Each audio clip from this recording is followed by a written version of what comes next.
Hola, mi nombre es Carolina Gómez y en este video les voy a hablar sobre el caso del buque Basa.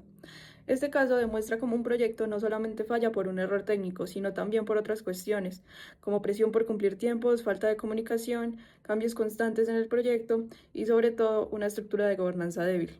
Para iniciar debemos dar contexto a la historia. Esta comienza en 1625, cuando el rey de Suecia ordena construir 4 barcos, 2 pequeños y 2 grandes, siendo uno de los grandes el Vasa.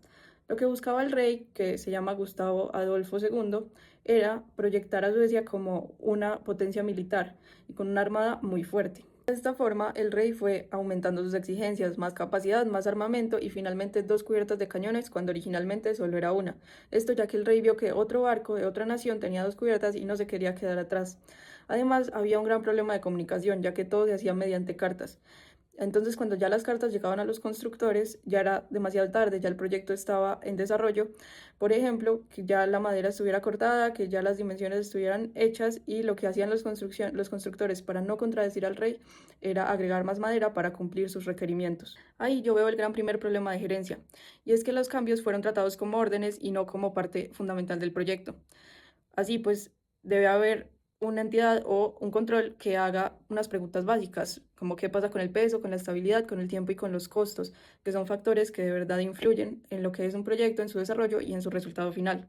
Esto también plantea una pregunta importante y es sobre qué pasa cuando un gerente tiene un cliente más poderoso y debe contradecirlo. Lo que debe hacer el gerente, en mi parecer, es explicar las consecuencias, plantear alternativas y documentar qué riesgos tienen estos cambios que puede decir el cliente. Pero cuando una decisión compromete la seguridad, sobre todo de vidas, como fue el caso del BASA, su responsabilidad profesional es estar por encima de complacer al cliente. Esto se puede ver de forma más evidente en la prueba que se hizo de estabilidad, donde 30 hombres corrían de un lado a otro del BASA y solo lograron hacer 3 recorridos antes de que el barco perdiera estabilidad.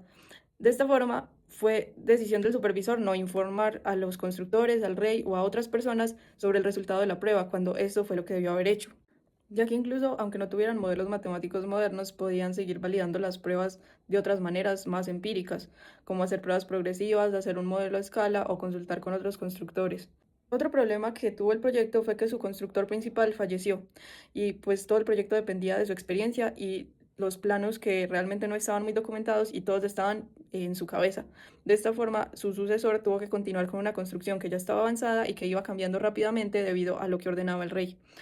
También el proyecto tenía problemas de integración, ya que se aumentaba el armamento debido a las órdenes del rey, pero no se consideraba la estabilidad ni el peso que podía tener el barco arriba debido a todos estos cambios. Y cuando intentaron compensar el peso con el lastre, pues ya era demasiado tarde. A todos estos problemas se le sumó la presión del cronograma que impartía el rey, ya que el proyecto en 1628 ya estaba retrasado y el rey exigía que se terminara lo antes posible, y si no se terminaba, las personas iban a ser castigadas. Cuando el tiempo se convierte en una restricción absoluta, lo que ocurre es que se empiezan a obviar cosas, como las pruebas, las revisiones y las correcciones, pero estas son realmente lo que hacen que un proyecto no fracase.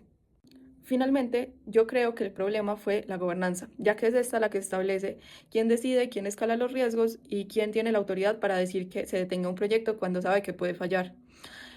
Lo que pasó en el BASA fue que el rey era el cliente y ejercía mucha presión sobre cumplimiento de tiempos y también sobre los cambios. Los constructores lo que hicieron fue hacerle caso y obedecer estas órdenes y realizar los cambios, y el supervisor lo que hizo fue ignorar la prueba de estabilidad cuando debió haberlo informado. Entonces, el fracaso fue de gobernanza más que el fracaso de una sola persona. Además, como se habló en la discusión en la clase, el rey, aunque no lo supiera, lo que buscaba era un modelo más innovador donde se iban realizando cambios a medida que avanzaba el proyecto. Sin embargo, lo que hacían los constructores era seguir un modelo más tradicional, donde una cosa debía estar lista antes de que la otra se pudiera hacer. Por eso también fue que falló el proyecto.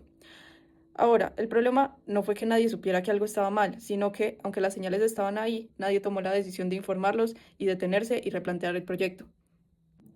De esta forma, cuando un cliente pide un cambio importante, pues no se debería implementar directamente, sino que se tienen que evaluar diferentes alternativas, hacer iteraciones o pruebas y analizar cómo esto puede afectar al proyecto.